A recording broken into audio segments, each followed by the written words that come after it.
Hello there, Jeff with Cushman Permaculture. Today I'm seeding 22 pots, 10 spinach, 12 dill, 4 dill, 4 cilantro, and 4 chive. I thought I'd just take a minute to talk with you about what's going on. So the first thing I'll do for this project is I'll take and get my bucket of soil here, and then I'll make sure that I add in water to make sure it's not hydrophobic, which is, it's pretty important to get your soil in the right condition to receive the seed. And then I'm going to fill my little pots up. Anyway, one thing I'm learning about right now is scheduling for plants, and so the greenhouse that I work at, we have 2 facilities, and I've had the responsibility of taking care of the seed work. And every Monday I'll plant the lettuces and do microgreens, which actually both of the jobs are pretty fun. And yeah, so every week we plant out lettuce seeds, which includes Muir, romaine, butterbib lettuce, and red and green leaf lettuce. And then I'll do the microgreens. We do radish, broccoli, turnip, and there's one other one we do. It's not hidden right now. And then I took on an extra one for an experiment where we're just gonna give to our customers to try out. Red clover, kind of in honor of my northern roots. In Vermont, there was a lot of clover everywhere, so it was nice to grow them and have that taste of home. Anyway, the schedule runs about 5 weeks, and each week we plant seed, and then every week we push up trays and make adjustments to their position, and then we harvest in sequence of the 5 weeks.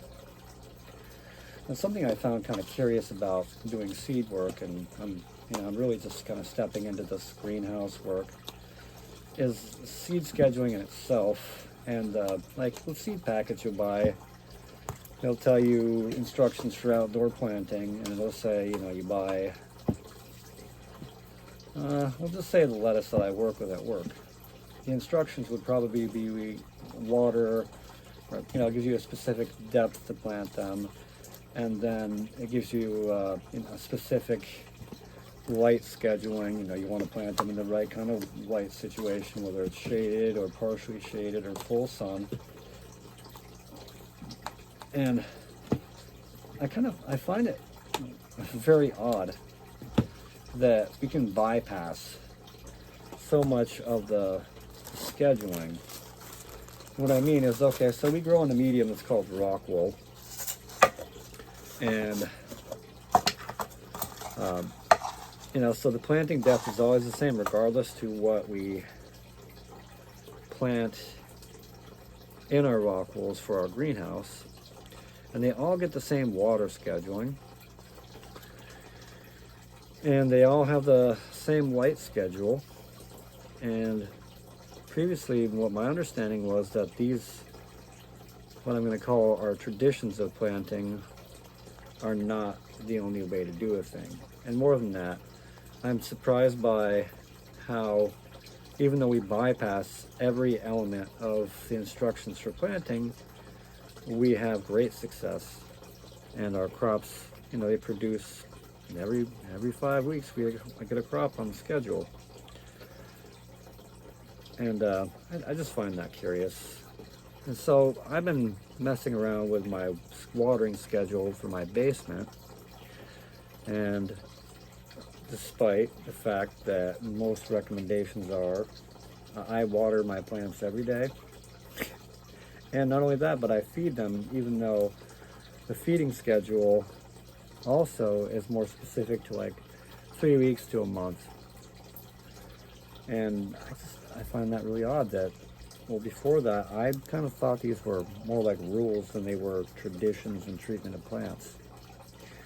And then I got a little farther down the line here, and I started to think about how genetics are formed in plants, and people too, but plants specifically. We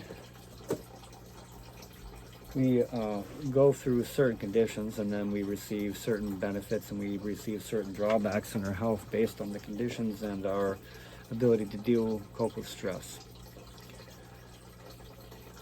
But then, you'll see plants that are grown in, say, Africa. Yeah, we have them here in the States. Became an invasive species that does exceedingly well. And sometimes you can take plants and you can alter their genetics, and basically what I'm saying is that genetics are nothing more than memories that have been imprinted upon a species of plant. So if a plant was born in the desert and lives in the desert for a very long time, it has the attributes of dealing with a desert climate. But then you can take a plant and you can bring it somewhere else where the conditions are completely opposite, and as long as you can keep it alive and push it through generations, each generation brings more seed or more growth. Each time that you replant that plant, it has a genetic memory on it, so the genetics are actually adjusted.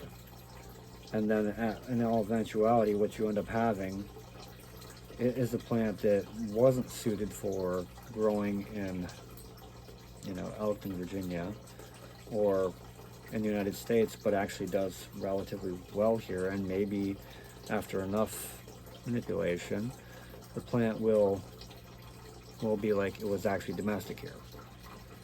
But that's just kind of in theory and a layman's understanding of how genetics work. However, you will have seeds that blow across, they get up in the atmosphere and blow into a different continent with different conditions, and they will modify themselves through time, and then you'll see a species of plant that wasn't there before somewhere else. So, this is just my simple understanding, but it seems to me that if you were tenacious enough and had the will strong enough to carry a plant through, and you knew how to keep them alive while they were getting acclimated to different environments, that you very well could take a plant that was meant for desert life and grow it in a lush tropical situation with enough time and patience, and then modify its genetics. And then also you'll have different environmentals. You'll have the insect population and pollination, which ends up modifying the genetics as well. There's a ton of different things, but they're basically memories. And when I realize this, when I'm having this thought, and I'm just completely and absolutely blown away that you could do so much with such a simple thought.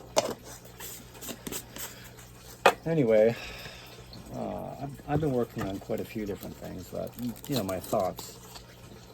The scheduling is definitely an interesting one. I like greenhouse work. It's very satisfying, and it's also a great place to learn, to be, hold a specific frequency of activity, meaning that consistency really is, it's absolutely essential that you hit everything consistently, otherwise you stifle plant growth.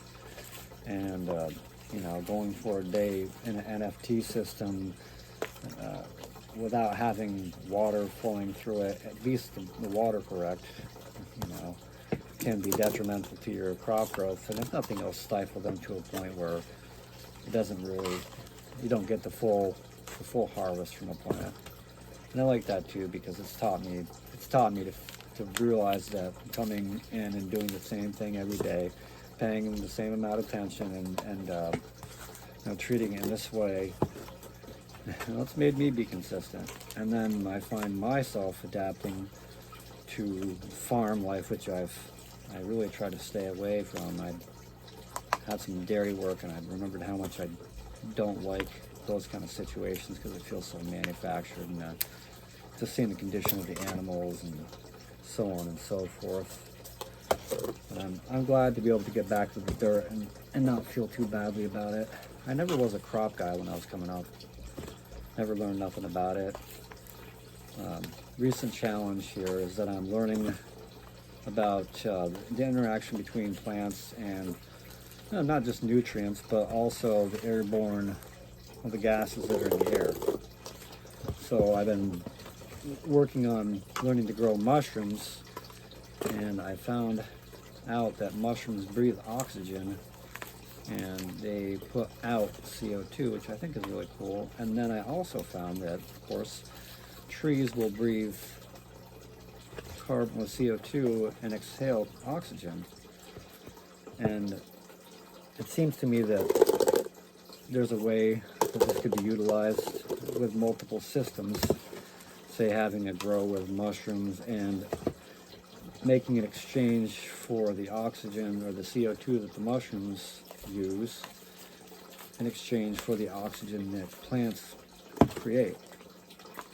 So I'm working on designing a system that integrates the both of them so that they can feed each other. Interesting fact here, that plants, at least what I read yesterday, that plants'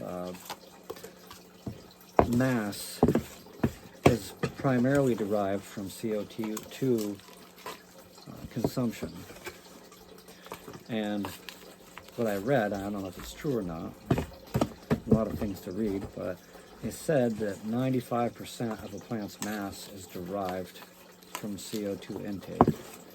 And the majority of the CO2 intake on a plant happens on the stomata, which is on the underside of the leaves.